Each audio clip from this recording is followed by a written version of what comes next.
بلوچستان میں بڑا اندوہناک واقعہ پیش آیا ہے کل، جو کہ پچھلی عید سے پہلے کا واقعہ ہے. پوری دنیا کی طرف سے مذمت سامنے آئی ہے. سوشل میڈیا پہ، مین سٹریم میڈیا پہ بڑا ایک بھونچال آیا ہے، اور ایسا بہت پہلے کم دیکھا گیا ہے. جس میں زینب مرڈر کیس تھا، زینب کا جو کیس ہوا تھا جس میں ایک چھوٹی بچی تھی، اس کا ریپ کر کے اس کو بعد میں قتل کر دیا گیا تھا. اور اس کیس کے بعد یہ دوسرا واقعہ ہے جس کو اس طریقے سے پوری دنیا میں، خواہ وہ پاکستانی ہیں یا پاکستانی نہیں ہیں، اندرونی اور بیرونی محاذ پہ ہر جگہ اس کیس کو اٹھایا گیا ہے. کیونکہ یہ خواتین کے خلاف یہ ظلم کے زمرے میں آتا ہے، جینڈر بیسڈ وائلنس کے زمرے میں آتا ہے. اچھا، اس کی مذمت ہر طبقہ فکر سے کی گئی ہے، لیکن جو ہمارے جو علماء کرام ہیں، جن کو ہم کنزرویٹو اکثر سمجھتے ہیں اور وہ تنگ دل سمجھتے ہیں، ان کی طرف سے جو بیانات سامنے آئے ہیں وہ بڑے ایک حیران کن ہیں. خیر، ہمیں تو اس چیز کی توقع نہیں تھی کہ وہ اتنا جناب روشن خیالی یا اتنا آزاد خیالی کا مظاہرہ کریں گے. وہ ان کے بیانات ایک ایک کر کے آپ کے سامنے رکھتے ہیں. ان کا جو مجموعی طور پر یہ بیان آیا ہے، جیو نے یہ اس خبر کو نشر کیا ہے، یہ جہالت کی انتہا ہے.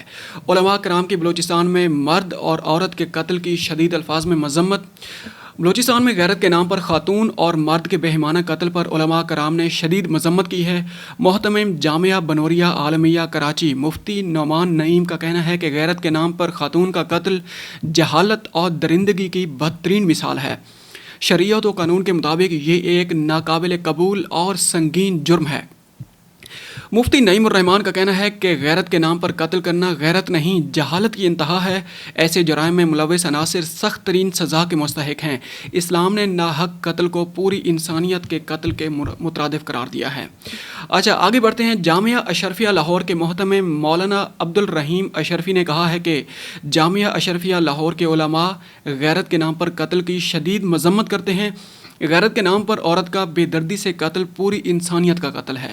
مولانا فضل الرحیم اشرفی کا کہنا تھا کہ اس سانحے میں ملوث سفاک قاتل کسی رعایت کے مستحق نہیں ہیں. غیرت کے نام پر قتل میں ملوث ملزمان کو فوری گرفتار کر کے سزا دی جائے.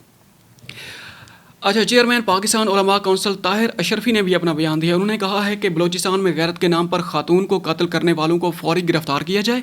مجرموں کو اسی جگہ اسی انداز میں سزا دی جائے، مطلب سر عام ان کو بھی گولی ماری جائے. اچھا، آگے بڑھتے ہیں. معروف عالم دین مفتی عدنان کاکا خیل نے کہا ہے کہ اس وحشیانہ، ظالمانہ اور لرزہ خیز قتل اور اس جاہلانہ سوچ کی جتنی مذمت کی جائے کم ہے. غیرت کے نام پر کیے جانے والے ایسے قتل دین و شریعت میں کسی طور پر جائز نہیں ہیں. مفتی عدنان کاکا خیل کا کہنا تھا کہ اس جہالت سے معاشرے کو نکالنے کی سنجیدہ کوششیں کی جانی چاہیے، اور جس جرگے نے یہ فیصلہ کیا ہے اور جو اس بہیمانہ عمل میں شریک ہوا ہے، ان سب کو انصاف کے کٹہرے میں لا کر سخت ترین سزائیں دی جانی چاہیے. یہ مین سٹریم جو ہمارے علماء کرام ہیں ان کی طرف سے یہ بیانات سامنے آئے ہیں، اور یہ بڑی ایک پیش رفت ہوئی ہے جس میں ہم سمجھتے ہیں کہ علماء کرام کی بڑی ایک تنگ دلی ہوتی ہے، انہیں میں روشن خیالی نہیں ہوتی، بڑے کنزرویٹو ان کے اندر ان کا مائنڈ سیٹ ہوتا ہے. لیکن جس طریقے سے انہوں نے ان کی مذمت کی ہے اور جس طریقے سے واشگاف الفاظ میں مذمت کی ہے، وہ بڑی ایک قابل قدر ہے اور قابل تحسین ہے ہمارے لیے بھی اور پاکستان کے معاشرے کے لیے بھی، پاکستان کی جو سوشل جو لینڈسکیپ ہے اس کی بہتری کے لیے بھی. اچھا، آگے بڑھتے ہیں. اسی طریقے سے کچھ مین سیاستدان جو خاص کر نون لیگ اور پیپلز پارٹی کے جو مین سیاستدان ہیں ان کی طرف سے بھی بیان سامنے آیا ہے. بلاول بھٹو زرداری نے بڑا ایک اہم بیان جاری کیا. انہوں نے کہا ہے کہ یہ کیس بلوچستان حکومت کے لیے ٹیسٹ کیس ہے.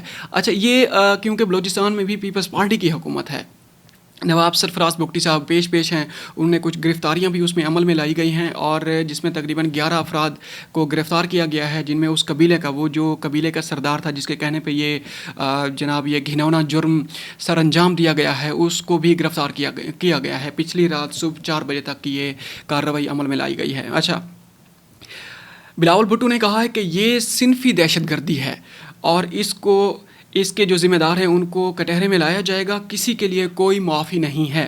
بلوچستان حکومت سے انہوں نے کہا ہے کہ اس کیس کو جلد از جلد نپٹایا جائے. اچھا، خواجہ سعد رفیق صاحب نے بھی اپنے ایکس پر ایک پوسٹ میں لکھا ہے کہ یہ دہشت گردی کے زمرے میں آتا ہے کیس. اس کو جناب اس کا سمری ٹرائل کیا جائے. سمری ٹرائل سے مراد یہ ہے کہ اس کیس کو جلد از جلد اس کو نمٹایا جائے اور اس کو لمبا نہ کیا جائے. جو ایک ٹریڈیشنل جو ایک طریقہ کار ہے جو کیس چلتا ہے اور بڑا لمبا چلتا ہے اس وقت تک اس کا اثر بھی اس کا زائل ہو جاتا ہے. تو اس کو سمری ٹرائل کے طور پر اس کو جلد از جلد اس کو نمٹایا جائے. اچھا, انہوں نے مزید کہا ہے کہ آنکھ کے بدلے آنکھ, کان کے بدلے کان اور زبان کے بدلے زبان. مطلب یہ ہے کہ جس طرح کیا گیا ہے, جس طرح یہ جرم سر انجام دیا گیا ہے, اسی طرح کا سیم جو مجرم ہیں ان کے ساتھ کیا جائے. اور یہ اسلامی قوانین کی روشنی میں ہی انہوں نے بات کی ہے, جو کہ ماڈرن کلچر میں, ماڈرن جو دنیا ہے اس میں اس طرح کے بیانات کی یا اس طرح کے اقدامات کی گنجائش بہت کم ہے, کیونکہ جو عالمی حقوق کی جو تنظیمیں ہیں وہ اس چیز کو جناب وہ کہتی ہیں کہ اس کا کوئی متبادل تلاش کیا جائے, اس سے سخت سزا تلاش کی جائے. اور جو اس کا ہے سزائے موت ہے جس طریقے سے اس کو مذمت کی جاتی ہے, لیکن وہ اب بھی آج بھی بہت سارے اسلامی ممالک میں سزائے موت نافذ العمل ہے, جس طرح ایران ہے, سعودی عرب ہے, پاکستان میں بھی ہے ایسا, اور برونائی ہے, انڈونیشیا ہے. اس طرح کے ممالک میں ابھی بھی سزائے موت برقرار ہے. خیر, اب تک کے لیے اتنا ہی. ملتے ہیں ایک اور ولاگ میں. Thank you very much. اپنا خیال رکھیے گا اور ہمارے چینل کا بھی خیال رکھیے گا. السلام علیکم. خدا حافظ.